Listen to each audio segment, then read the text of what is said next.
Hi, everybody. Welcome to today's presentation. We're so excited that you're with us today. My name is Meredith Medlin, and I serve as the Director of Partnerships and Impact for Accion Opportunity Fund. Before we jump into today's discussion about taxes, I just want to quickly share a little bit about our organization.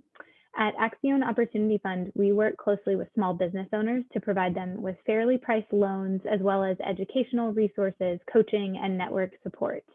Our clients have been locked out of traditional financial services in the past, but we provide them with fast, personalized service to help them grow towards sustainability. We offer our services across the nation so that we can reach small businesses regardless of their location. The scale of our work allows us to grow the scope of our impact while advancing racial, gender, and economic justice for everybody. In this amazing work, we're very lucky to partner with organizations that share our mission to empower small business owners, and we're so excited to be partnering with Y Business Group for today's webinar. Before I hand things over to Yacanex to discuss taxes for us today, I just want to quickly talk about a few logistics for our Zoom webinar so everybody knows what's going on. First, you should be able to see the presentation window through Zoom if you've joined us by computer. In that Zoom window, you'll see a black toolbar that includes a chat button. Please click on that chat button and use the chat box to share any questions you have today. Feel free to type them as they come to you so you don't forget your question. We'll allow ample time for question and answer at the end of the presentation, and we'll pause for Q&A throughout. So I'll facilitate that Q&A through the questions in the chat box. Next, just a quick note that we are recording today's webinar, so you can review this information at a later time. If you're joining us by phone, you'll be able to see the slides in that recording that I'll send via email as well. I'll send that, like I said, via email shortly after the presentation. Lastly, after this webinar concludes, you'll be prompted to take a very short survey. Please do take just a couple minutes to share your feedback on the presentation.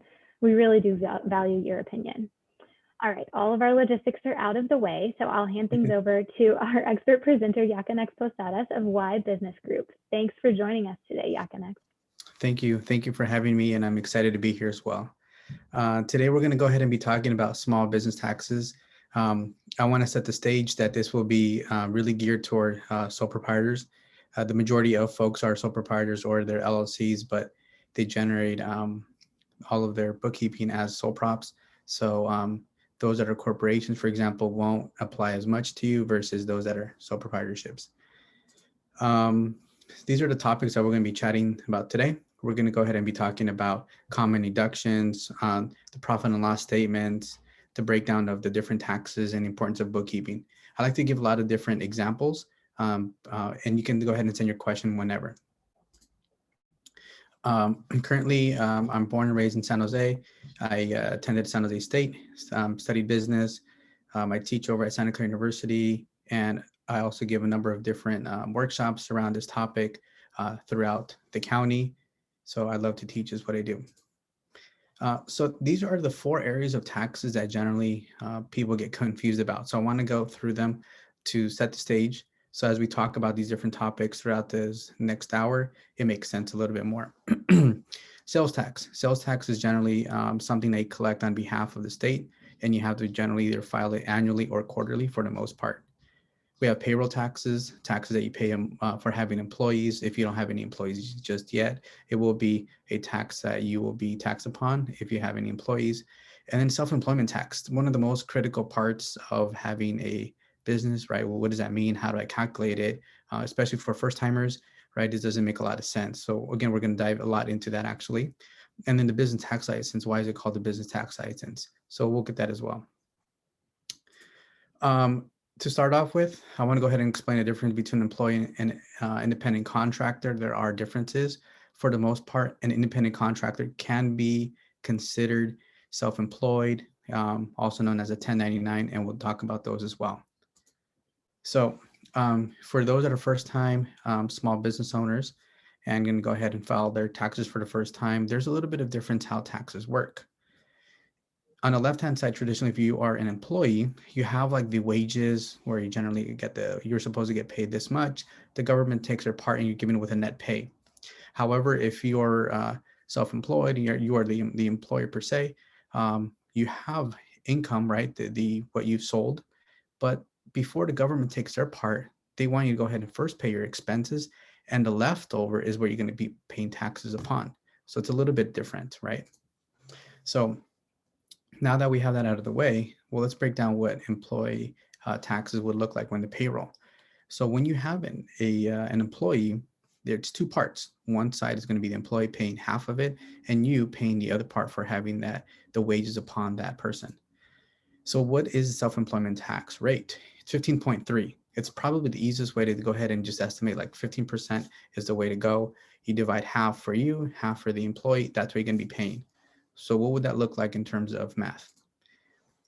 For every $1,000 earnings, it's roughly going to cost you about $150. That's probably the easiest way to break it down. This way, when you're calculating, well, can I afford having a part-time help, full-time help? How much do I pay them? This is kind of what you should be looking at, right? You're going to be paying half, and the other person will be paying half.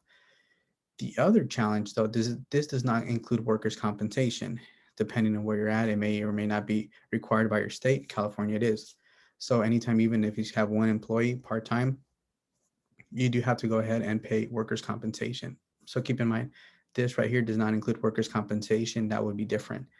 Workers' compensation is generally will be calculated based on the industry, right? How risky is the job that they're doing? Someone in office is going to be very, very minimal compared to, say, like a roofer, right? Someone who's using heavy machinery, dangerous machinery, they're going to be much, much higher. So just keep that in mind when you're looking at hiring your first employee. What would that look like? This is the math. So when it's time to do taxes, these are things I've noticed. Sometimes they say, "Hey, I've been paying this person cash. How do I deduct it?" We can't. That's the challenge. And the reason being is that number one, if they're an employee, you should be paying them with a check, so you can go ahead and get the full deduction. Take out their expenses. I'm sorry, their taxes that they're supposed to be getting, withholding, right? But if you're doing cash, it's going to be much, much harder. You're not going to be able to. You're losing a lot of incentives as well, and you're going to see the breakdown in a little bit of what I mean by losing out on those incentives. But for the most part, I highly, highly recommend that you always pay your employees through a check payroll system, just to kind of do it the right way. If you have kids, you can actually pay them, right? I mean, if you're giving them money anyways and they're helping around the business, put them on payroll. It's a deduction. If you're giving them, say, I don't know, say they're maybe in high school, right? And you're paying them, I don't know, $200 a week to help you out on Saturday and Sunday in the family business. And you're paying them cash. You're like, hey, you know what? You're my son, you're my daughter. Boom, here's the money. The challenge becomes you can't deduct it. But if they were on payroll, you actually can. So if you're giving them money anyways, make them work, and they're working in family business, why not go ahead and put them to work, put them on payroll, you get the full deduction. Any questions so far? Just wanted to make sure we're okay. Yeah, we're doing great so far. We only had a request. I think you're going to get to this pretty soon, to cover when there are both EEs and 1099s. So I think that's coming up, right? So like if they're an employee and if they're a 1099? Right, yeah. So full-time employee and 1099s, kind of navigating the difference there, I think. So are they referring like that individual, or they're paying someone as an employee and a 1099? I'm not sure. That would be good yeah, to clarify.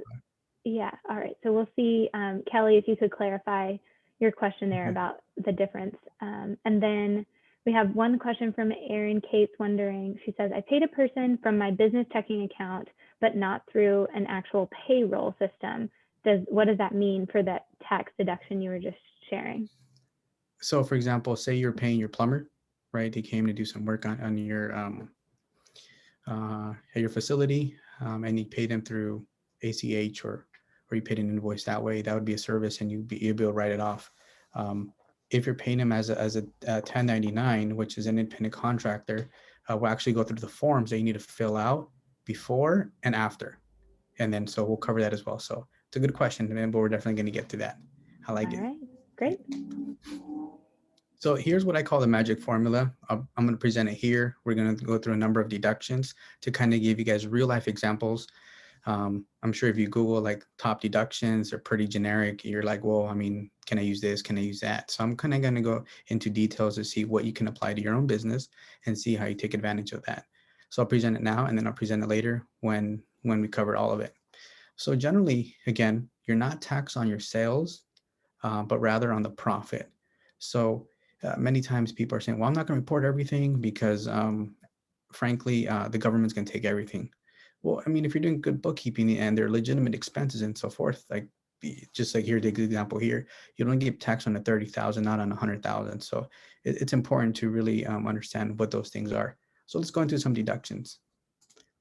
A critical part, the IRS hates if you're a sole prop, especially you have one checking account for both business and personal expenses. They don't like that. So please make sure you separate both of them. So let's go into some examples of marketing that you can go ahead and use for your own small business. So you can do things like MailChimp. So if you're, getting a bunch of business cards or um, they are coming to your restaurant all the time, you're getting their emails to sign up for coupons and so forth, and you're contacting through MailChimp, that subscription alone, right, it's part of marketing, you'll be able to deduct. On the right-hand side, I have pictures of swag. So maybe you're giving away t-shirts, you're wearing t-shirts with your logo, you're giving out branded pens, things like that. All of that will be a deduction that you can definitely include in your marketing budget. And frankly, I think it's a good way to go ahead and better promote your business, especially like t-shirts. I mean, for working out, or a lot of the folks are working from home. I mean, they're always looking just for the t-shirt, not really dressing up anymore. So if you can have a comfortable t-shirt, why not? And pens, I mean, they never go out of style. You always need them. Vehicles, this is my favorite. There's always a lot of confusion around here about how this works. So every year, roughly in sometime in December, the IRS will update what will be the mileage, what's the rate per mileage that you can go ahead and deduct for your taxes. For this year, for example, it's 56 cents. So that's how you will be doing it. The problem is that sometimes I'm so busy, I forgot to write down my mileage. I'm not really sure if I have one vehicle, right? And I'm using mileage. I don't remember if, what I drove today. Was it business? Was it personal? Again, I'm so busy. What should I do? So let me actually go to here's one recommendation I have. It's called MileIQ. So this one is an annual subscription. I love it. It's simple. As long as you have it on and you're driving and it knows when you stop. For example, you parked. It'll say, was it business? Was it personal? You just swipe right or left. I mean, it's that easy. If you put business, it'll actually put it for you into an Excel spreadsheet. And that will be your proof, right? Because the IRS wants to know, okay, if you're putting mileage, do you have proof like a log, right? Because they will ask, do you have a log of where you wrote all your mileage? And if you don't, it's going to be hard to prove in an audit in the future. But if you have something like this, I think it's like $60 or $70. I don't remember. I personally use it just to keep track as a double security measure. I really like it. It'll calculate what it is, and it adjusts also with the rate. So as the IRS updates their mileage, you can also go ahead and do it yourself. So MileIQ, they'll only give you like 500 miles for free, so you burn through that pretty quickly, and then you have to upgrade. So it's a phone app. Download it and then subscribe. I get no kickbacks from them. It's the only one I found on NPR, so that's how I found it. So let me give you an example of why it's important to understand how the mileage changes every single year.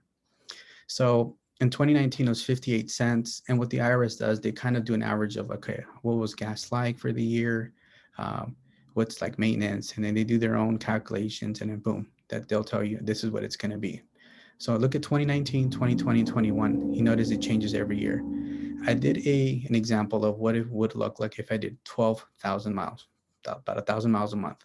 And that is your total that you'll be able to deduct off your taxes per year if that was the rate versus how many miles you drove in that particular year. Okay. How are we doing with questions? So far, no questions on mileage. Anybody have any questions about the mileage calculation? That recommendation on MileIQ is amazing because it makes it so much easier than having to keep track of everything and calculate out. So I think that's a super helpful rec for everybody. And yeah, I think nothing's come in so far, so we can keep moving. All right. So the other way is that the IRS will tell you actually what is it that you want to do. Do you want to do mileage or do you want to do the actual expenses? So if you're calculating the mileage, for example, right, you're saying I'm going to do all the mileage, calculating that, you actually cannot include your gas receipts or your insurance. So it's one or the other. And so if you're first starting out, what I recommend people to do is actually do both. Do both, and at the end of the year, decide which one was better for you, right? So if I have gas about 250 a month, insurance about 175, etc., that could be what I'm looking at my monthly expenses. If we were to do like a yearly, we'll do 4,800 for gas, 2,100 for insurance, maintenance 600, and 360 for car washes. I'll then be able to make the comparison, make the analysis, and see, all right, look at what I did for mileage, right, versus my expenses. Actually, it was better the other versus that. So that's why you want to go ahead and, if you're starting out, definitely do both to kind of see what better benefits you. The IRS does not tell you which one you have to pick, but you can't go back and forth. It's kind of, once you get started with one, you're kind of there. Um, that's why it's good to keep track of the receipts, pay everything with card. A credit card would probably be good. Cash, you always lose the receipts. Insurances, we have general liability, professional services. All of those will definitely be deductible for you. Office expenses, let's go into this one. So if you bought a phone, right, you'll be able to deduct that, your Mac, you have an Apple Watch, and then we're going to go ahead and talk about the use, right? The use percentage matters a lot. So many times as a sole proprietorship, being a sole prop, you have maybe just one phone. You split it between your personal life and your business. And it could be the same thing with your Apple Watch. You do not get to deduct 100%. It's actually based on usage, okay? So what I mean by that, so if your monthly payment is $100 for Verizon or AT&T, whomever you have, you do an estimate 80% will be used for business, then you only get to deduct 80, not the full 100. I think that's a big confusion among a lot of folks. So if you bought a phone, same thing. So if we were saying that 80% is going to be for business, then you only deduct 80%. So it's based on the usage, the breakdown. If you're using just one vehicle, and we'll talk about the Schedule C in a little bit, this is the form that you have to fill out for the IRS. In that form, there's a specific question that will ask you, do you have another vehicle, right? So you can't just say, I'm deducting 100%. And when you put, do you have another vehicle, and you put no, then they're going to kind of know, then how do you get around, right? Because you can't be using your personal and business one together like that. Oh, well, you can, but you can't deduct both. So let's go through the most common deductions that I see for small business owners today. We have like the bank fees, the cell phone that we've talked about, the marketing. We talked about Swag as being an example, or like a MailChimp. There's Canva if you want to do your own. If you haven't checked it out, it's an easy way to go ahead and make posts for social media without having to pay a designer. You can use Canva. You pay a couple of dollars if you want some extra features. It's really easy to use, like using PowerPoint, and it merges there with your Instagram or Facebook if that's what you're looking for. Your office supplies, of course, everything from a stapler to your printer, all of that is deductible. Subscriptions, if you need, if you need like the Wall Street Journal, go ahead and throw it in there. Obviously, your employees, your domain, many folks forget that. If you have, you're starting your business, right? Maybe you're an independent consultant. What you could do is that instead of being like, I don't know, Yacanex Consulting at gmail.com, you could buy the domain and do that through G Suite. Runs you about $100 a year. Not a bad investment to do. Any digital tools that you may use, maybe use Adobe. Adobe is about $52, $53 a month, the subscription, but you get everything from the PDF converter to Word to your Photoshop, etc. It has a whole suite for that amount. Business meeting meals. So up until December 31st, you will only able to deduct 50% of your business meals. In other words, if I were to go ahead and take you out to Starbucks, I want to get to know you better, I would only be deduct half of it. You should write a couple notes of like, who was it with and what did we talk about? So it could say, I talked to Meredith, we had coffee and we talked about, I don't know, how to create a new workshop, right? So I can go ahead and put that down. We go to dinner, same thing. Alcohol was excluded, and again, it was only 50%. We'll talk about the update for this year. That it did change for this year. Any permits, cities, counties, health departments, all those will definitely be deductible. Furthering education, maybe you want to take I don't know, 6-week course on advancing your marketing. It's available. And then the interest on your business debt. If you have a credit card and you're paying interest, that is deductible as well. Any questions so far? Yes, we have had a couple questions come in. This list is Okay. so helpful. We've had a couple people mention that there's things that they thought they knew all the deductions, but they've already seen some that they want to start taking again. Okay, So cool. that's fantastic. Cool. So a couple of clarifying questions on the vehicle deduction. So just to clarify, you either take the mileage deduction or you keep receipts for all the different categories. And your recommendation is to, at least for the first year, do both and see which one Benefits you. is more favorable to you, Exactly. Yep. right? Okay. Yeah. You can't do both. Yeah, you cannot. Right. Okay. And then we had another question around the phone bill, but I think it would apply to lots of different deduction options.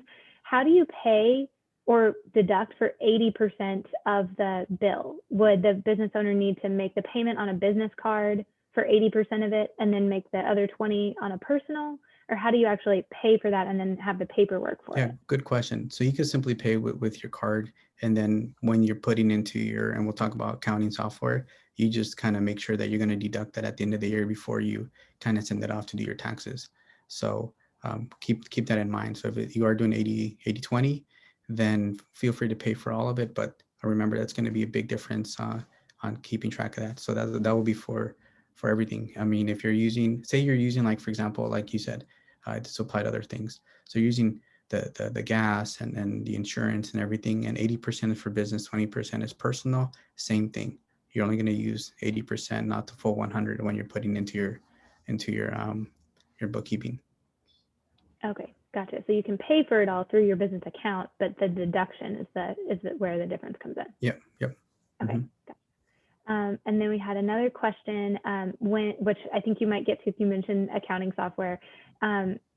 For bookkeeping, is there a set list of expense categories from the IRS that business owners can use so that they're tracking their expenses against the same categories throughout the year rather than having to kind of do it at once a year?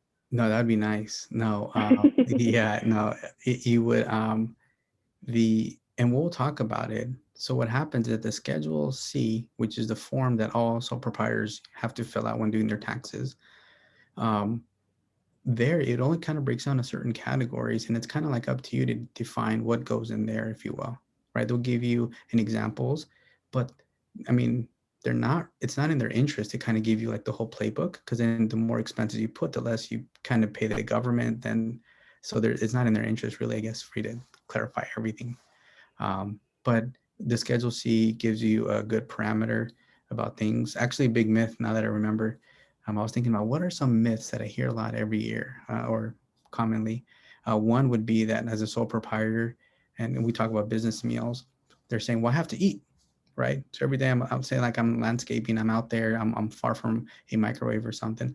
I got to eat. Can I deduct that? Nope, you cannot, right? So it's only a business meal if I was be, and plus it wouldn't be for you, it'd be for like really like the other person. You're just splitting in half at the end of the day. But no, if you're a sole proprietor, say you're doing like landscaping, housekeeping, just about any industry, you buying yourself lunch will not be a write-off. Sorry. Okay. Yeah. Mm-hmm. Actually, we have a question kind of related to that around the business meals. So this question says, would a business meeting where we send a gift card to a client to get themselves food so they can buy themselves dinner with the gift card, would that count as a business meeting? Kind of a specific They example. want us to, they want us to like you took him out and you guys are both talking and so forth. So that would be more like a gift. I think the gift maximum that you can give somebody, I think it's like $35. It's like super low. I don't recall the exact amount, but it's really low. So it's, unless you're giving the gift card for 35, then you could do that. But outside of that, you might want to take them out and splurge a little bit.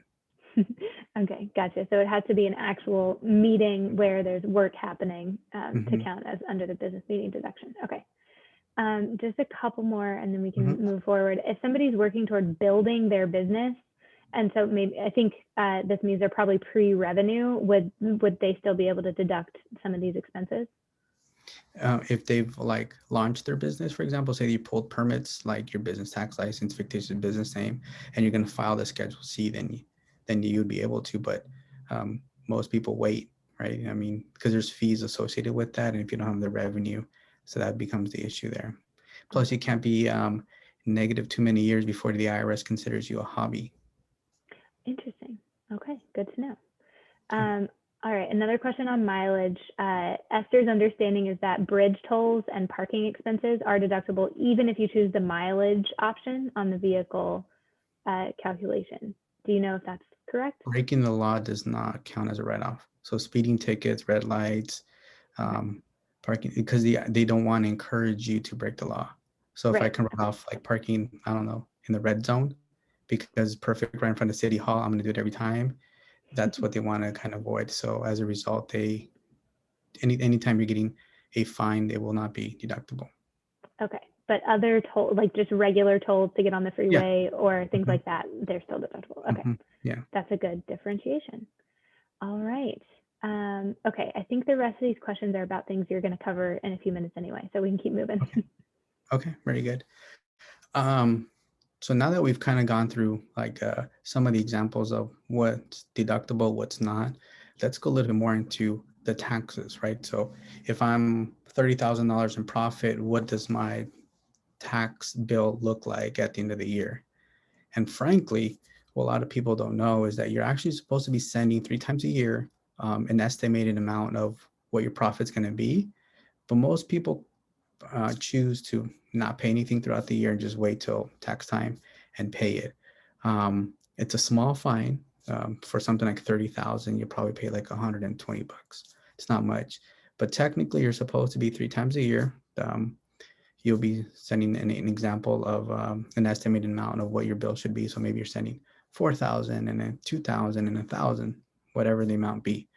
But you're supposed to, and if you file your taxes, when you print them out for after your first year, they will generally give you a voucher, and that voucher tells you how much you're supposed to pay by when to 3 times per year. And if you haven't, ask your tax person to do so because they should. All right, so let's now go into a little bit of math. This simple math. Trust me, my wife is a high school math teacher, teaches advanced math, and I'm like, oh man, that's rough. But this is easy math. I struggle in math through my whole life, but this business math is okay. I can do this. So we're gonna look at income. Say this was January, you had $10,000 in revenue, and then you had 8,000 in fees. Your profit would be 2,000. So this is where you're gonna go ahead and put things. Maybe I'm putting 250 for permits because I had to pull like a city license. I'm furthering education because I decided to sign up for a college course related. So let's be clear on the education part. If you are in, I'll use as a roofer, right? Say you have a roofing company, but you decided to take a class on baking, it will not count. It has to be related to your field. It cannot be outside. So baking would not count as a result. All right. You have your bank fees. For some reason, you have like $200 like when I mean bank fees, I generally refer to like the credit card processing. Most of us nowadays are using maybe a Clover, a Square, whatever it is, and those fees are deductible. Your cell phone was $100. Marketing, you spent 500. Ordering new swag to give out, and at the end you had 8,000. You have $2,000 profit. That's for January alone. But remember, we have 11 more months to go, so you wouldn't really pay the profit per se until the following year, unless you're giving the estimated amount of tax throughout the year. Your profit and loss statement, it's not always profit. You could have a down year. It's okay. There'll be losses. But if you have too many years as losses, the government will want to know like what's going on. Or are you really a hobby instead? So you'll catch their attention if you have too many years as losses. So this is the famous Schedule C. So when people are asking, well, what does the IRS look like in terms of my expenses? This is your formula. So if you're in business for your first time, get to use to love this form. This form will tell you everything. Um, so here is where I'm able to go ahead and talk about. So 8 is advertising. That would be like your marketing stuff that we're talking about. And I'm only going to go through some of them. I won't go through all of them because we don't have enough time. But I'll go like through the most common ones. So 8 will be your advertising, your car and truck expense. This is on page 2, number 9. This right here is number 9. There's actually another page, but I didn't put it in here because, again, too many questions to go through. One of the questions we'll ask, do you have another vehicle? And that's why I tell you, do not put 100%, especially if it's your only vehicle and use it for personal and business. Break it down. Contract labor. This is your 1099s that you're talking about. Maybe you hired some people for the weekend to help you out for a construction job, right? This is going to be your number 11 for that right there. Depreciation, that's a whole different ballgame, but we will not touch that today. I love talking about this, but it takes a long time to understand. You have your insurances, legal and professional fees, number 17. You can actually deduct only, again, remember the portion. So if you do your taxes, so you go with a tax person, you can deduct the portion that it required to file your Schedule C, but not to do your personal, right? So if they charge you $200, for example, to do your, I don't know, your Schedule C and other depreciation paperwork along with it, then you can actually go back and add it in. That's the only really expense you can add after December 31st, if you're using the calendar year as your timeline for your business. You have your office expenses, rent or lease. If you're leasing a vehicle, say, remember we talked about, picking, if you don't want to use mileage, and you can use that. If you're leasing a vehicle, you can actually put that right there. See how it says vehicles, 20A, that would be it there. Your business meals, right here, number 20B, right? You would put the full amount, but then the software will calculate just half. Your taxes and license, 23. Travel and meals. Okay, this is actually a fun one.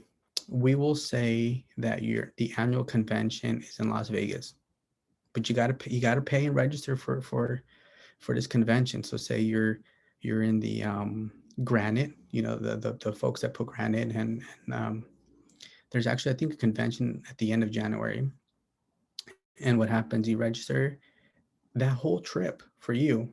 So if for you will actually be tax deductible. Your flight, you have to go ahead and eat. That one you do actually count. So everything related to the conference will count, right? So you have to get a hotel. All that will be able to count for your travel right here on 24A.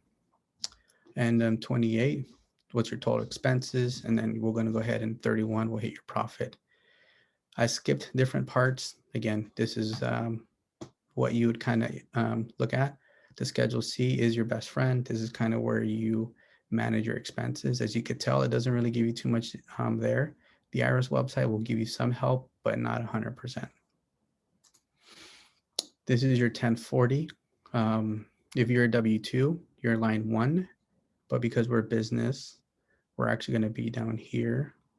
We're also not going to talk about qualified business income. This is a deduction, but something you can look up afterwards on 13. This is a really nice one that we get for us business owners, but for the most part there.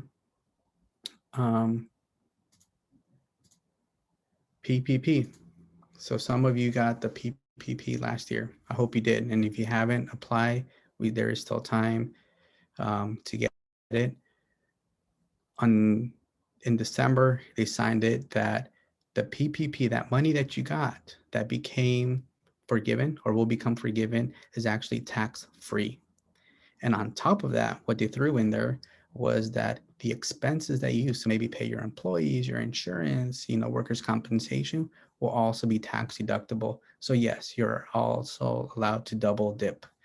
In order to qualify for being forgiven, 60% had to go to payroll. That's the way they wanted you to use the money. If you got PPP once, you could get it again twice. I know a lot of people have gotten the second one already. It's pretty quick, the turnaround. It's a little slower than the first time, but it is still pretty quick on average. So this is a PPP. You could get the second time.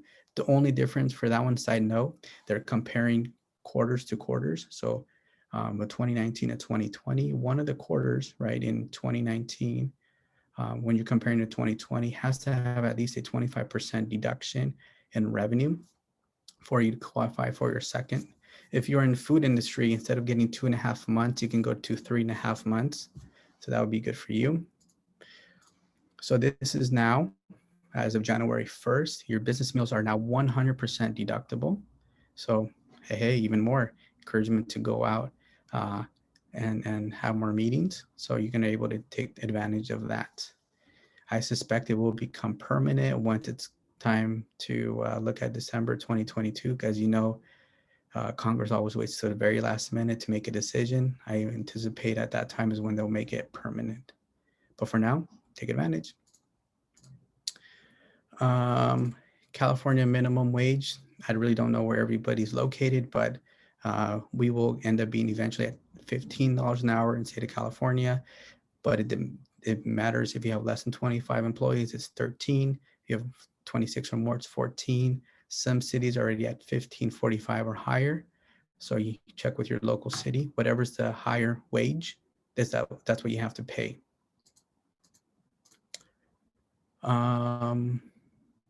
Okay, I'm assuming there's questions, because I know I talked on some pretty cool stuff, but I want to pause real quick. Yeah, thank you. So we had a couple of questions about the Schedule C. And so let me just look through some of these here. So we had a question about the possibility of needing to file multiple Schedule Cs. So this person says that last year they had to file one Schedule C, but this time they have a new corporation. So it's two companies. Does this person need to file a Schedule C for each company? Yeah, so sometimes we'll say an example, maybe they were a sole proprietor for the first 3 months and then they decided to get an S Corp or an LLC. Then they will have to file two different returns, right? If you're an S Corp, you actually have to do what's called a K1. So it'll be a little different. Well, you'll be given a K1. And a lot of people forget that when you're an S Corp, you're actually becoming an employee of the corporation. So it's not like where you kind of wait till the end and then you're taxed at that portion. Is you're actually now getting paid like a paycheck. So every 2 weeks, every week. A lot of folks forget that part. But yeah, depending on up until when you had that entity is when you'll have to do it. So you will probably have to do two. Okay. And that actually is related to another question that somebody put in the chat. Are you an employee as a sole proprietor? And I think No. You're right. It depends on how you're filing, right? Yeah, as a sole proprietor, or what they call as a disregarded entity, which also means like you're just one person owns the LLC. It's the breakdown where I showed you of, you have your revenue minus your expenses, that profit, that in essence becomes where you're going to be taxed upon, and that's why the self-employment, that 15.3 that we talked about, is affecting you. But if you're an S corporation, then you're given a W-2 at the end of the year, right? You're getting paid as every 2 weeks or every week, whatever your setup for payroll is. So only if you're an S corporation is where you start seeing that. Very, very extremely rare will you see a C corp. For the most part, the majority of people will be sole props, single member LLCs, or S corps is what I've seen. Okay. So if you're a single person S corp, then you're an employee, but otherwise you're not, essentially, right? Only if you're an S corp is Right. where you're an employee. Outside of that, you're not. Great. All right. Just wanted to get that super clear. And then we had a couple questions about the meal expenses, business meals and travel. We had two people ask if there's any difference if they use a per diem. Do they still have to keep the receipts from every single meal and then cut it in half? Are there changes if you use a per diem instead? So for when you're traveling to, like, say, like the conference, you can expense it all.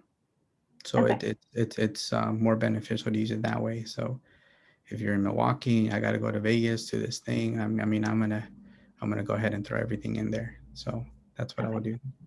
Got it. That makes sense.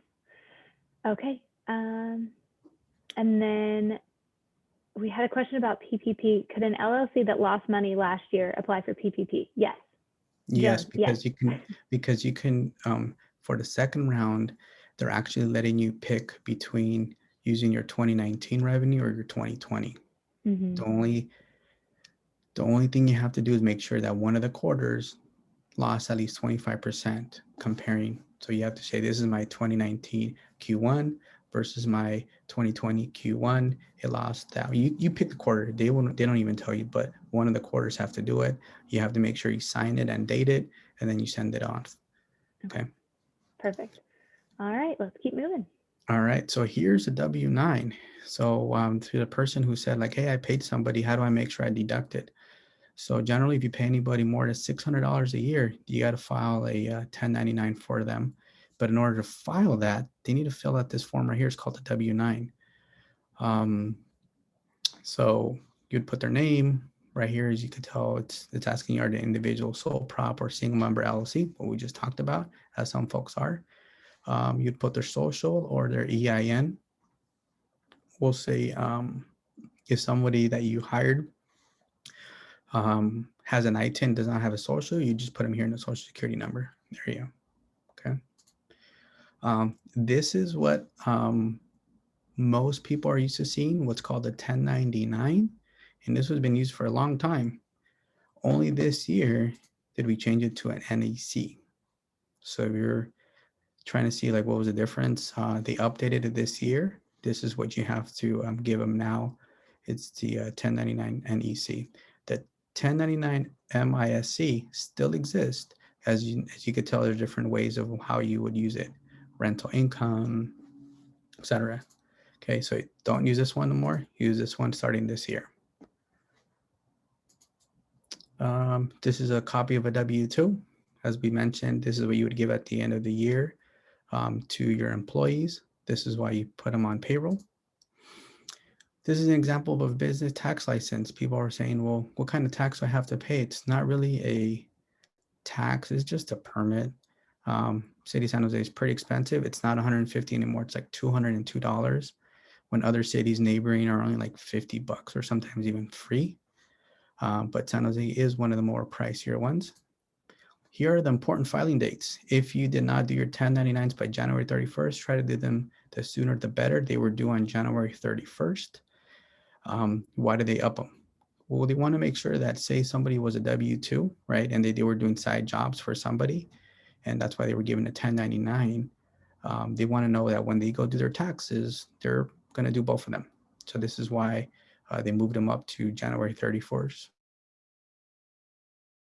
for both of them.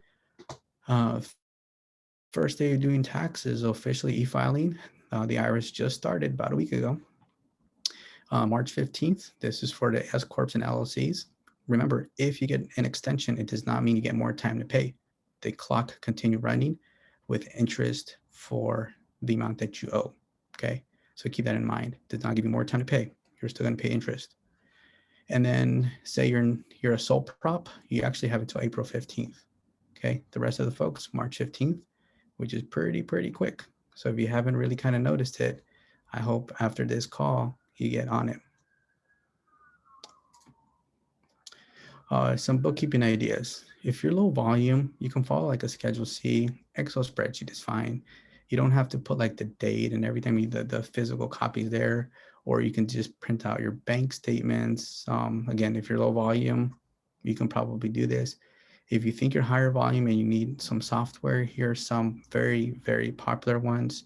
You have Xero, FreshBooks, Sage, and QuickBooks. This is kind of what I've seen as being the more common one. Most people know QuickBooks, but these other three ones are worth taking a look at as well. What I would recommend. So in summary, taxes are different for employees to small business owners. Remember, if you're an S Corp, you're an employee, so it doesn't really kind of calculate 100%. Your taxes are calculated after your expenses, so it's in your interest to be on top of your expenses, your bookkeeping, so you can deduct everything legally, of course. And then don't forget your common expenses, your marketing, your vehicles, office expenses, utilities. The filing dates, we got it coming up. PPP is not taxable, which is great if you have that. And if you're getting the second one, even greater for you. The business meals starting this year. So last year will not count 100%, only starting this year will be 100%. And always separate your personal and business taxes. All right. And then I think that's it. I think that's it for now. Any Great. questions? We have plenty of time for questions, which is awesome because we've got lots of things coming in the chat. Yeah. So just to clarify, we actually had 3 people ask the same question. Esther, Janice, and Jeffrey are all wondering, for a single person LLC, do they follow the March 15th LLC date or the April 15th sole prop date? March 15th. March 15th. All right. Yeah. So get on it, everybody. Yeah. All righty. And then we had a couple of questions about the payment of employees, so the W-9, the W-2, the 1099 sort of section. Monique's wondering what the difference is between a W-9 and an I-9. Okay. Good question. So the W-9 is for the person that you're going to be paying them as a 1099. The first step before you get to the 1099, they have to fill out the W-9. If for the I-9 is a authorization to work legally in the country. So that's kind of where when you're getting them on payroll, they will fill out the W-4, right? Which is from the IRS, plus the I-9. And the I-9 will give you a list of documents that are acceptable. The myth will always be, oh, just giving me your social security and driver's license. That's against the law. So make sure that you give them access to the list that they can pick themselves to give to you to be able to work. So one will be for employee, one will going to be for the 1099s. Got it. Okay. And then we had a related question about paying workers and how to file. So how do you file if a worker or a vendor is outside the United States? So they don't have a social security number or an ITIN. That would be part of your 1099 part. Like you can just put them there. That should be fine because they're outside the country. Okay. Like sometimes people hire like help in different parts of different countries, like a designer or whatever. Yeah, I get it. Mm-hmm. Okay. All right. We had another question. Let's see. A couple questions about PPP. So if a business did not have any payroll and had a loss in 2019, didn't even pay themselves, is there a way for them to, do they have enough documentation to apply for PPP? Good question. So if they were, we'll pretend they're a sole prop. Hmm. We'll pretend they're a sole prop. 2019, they lost money. 2020, they made money. In 2019, they would not be able to pull anything because based on profit. So if they have no profit, nothing. But if they had profit in 2020, then you'd be able to pull it off from your 2020 profit and loss statement. So that's how. So say you're a sole prop, you have no employees. The way you would get PPP, you would get your total income, your profit really, from your Schedule C divided by 12, right? Because of the 12 months in the year, and then you'd multiply. You'd get 2.5 months. That's how you'd figure out how much you're eligible for PPP. Okay. As a sole proprietor with no employees. And you have employees, and it's based on the employees, how much you pay. Okay. And so that would be if somebody was applying for first round of PPP right now. First or second, if they're sole proprietors. Right. And you can pick either 2019 or 2020 as a number that you want to use to apply, but you will have to make the comparisons of 2019 and 2020 that quarter. Oh, right. Got it. Okay. All right, we have, thank you guys so much for all the questions. Everybody's super interested. Yeah. And we got plenty of things still coming in here. So wondering if there's a benefit to filing as a 1099, having a independent contractor, paying somebody on a 1099 versus paying as a service. So paying them like as a vendor. No, it would be so if the company that you're paying, even though the service they're an S corp, you wouldn't give them a 1099. So that would be sole props or LLCs. But if you are paying them, like again, like a plumber, for example, you're paying your 1099s, it's just something that you have to follow. So whether it be a vendor or not, it matters if it's a service. If they're selling you, I don't know, your cost of goods sold to make your food for your landscaping business, that they wouldn't count because it's material. It's only the services part that matters. Okay. Alrighty. And you can't pick, just to clarify, you cannot pick if say you're hiring people and you're saying, I don't want to pay, the 7 point and change, the percentage to pay you as an employee plus workers' comp and everything. I'm just going to make you a 1099. It's not up to you to pick. You have to follow the rules. Most of the time, they will be employees, not independent contractors. So make sure that's clear. It's not whatever benefits you the most. It's you got to follow protocol, and more than likely, they will be employees and not independent contractors.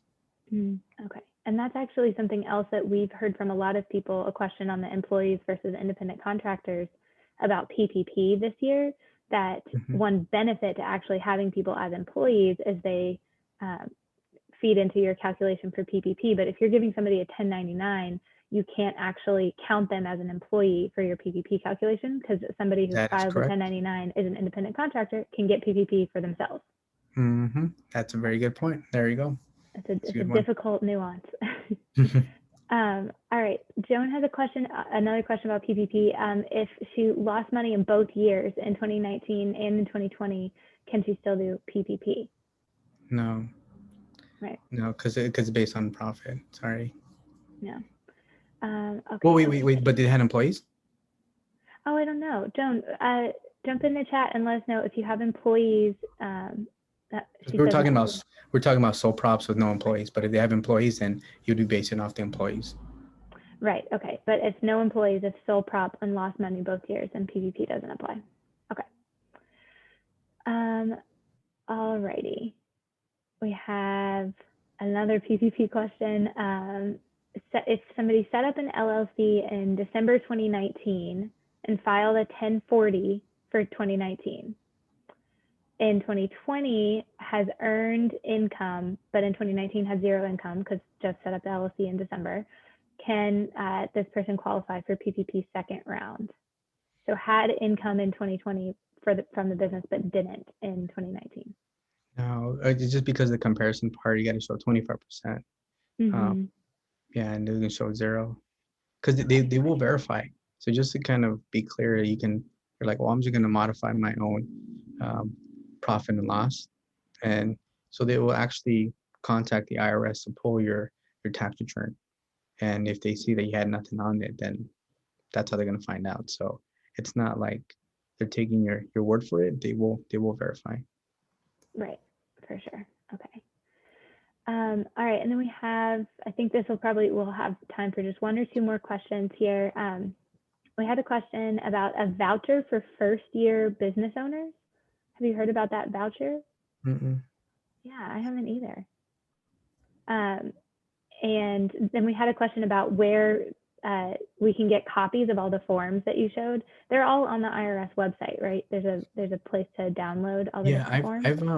I've to be honest with you, I just started only because recently so many people were asking, because I've been doing tax updates.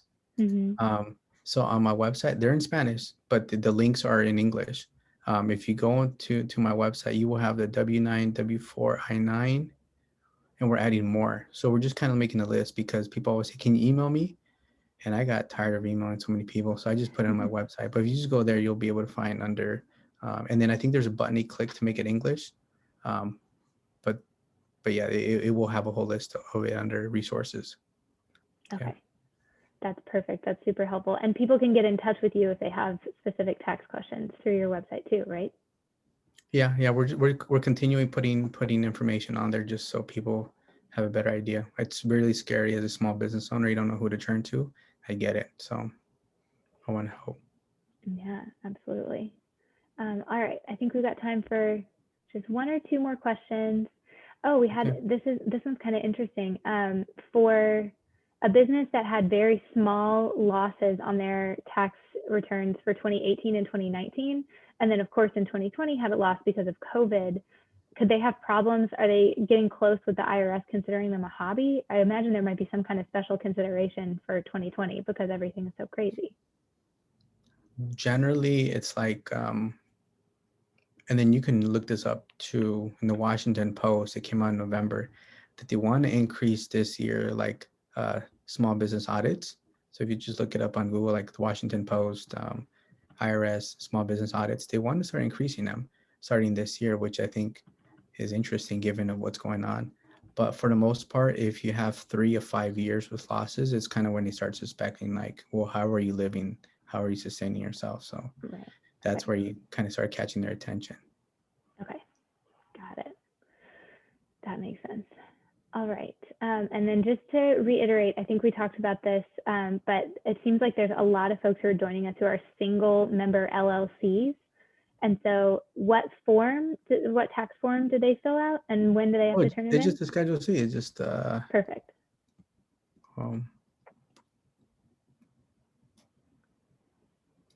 just this one. This one's gonna be for everybody. Yeah. Okay.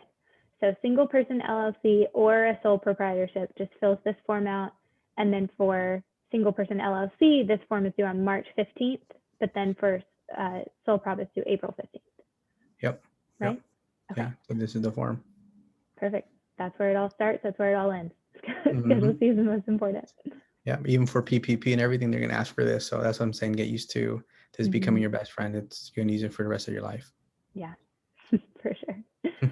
All righty. Well, I really can't thank you enough, Yacanex, for sharing all of this detailed information. It feels like it's so hard to find these details. And so I think it's been super valuable for everybody to walk through and be able to ask you so many questions as well. It seems like everybody in the chat's been super active getting everything answered. And so I really appreciate everybody hanging with us, but then also really appreciate your expertise and your time today. Yeah. Thank you. Thank you. Thank you for your time and thank you for everybody for participating. Appreciate it. All right, and we will send the recording of this presentation out via email here shortly, and we'll talk with you all on our next webinar. We'll look out for more information on that soon. Thanks, everybody. Have a good day. Thank you.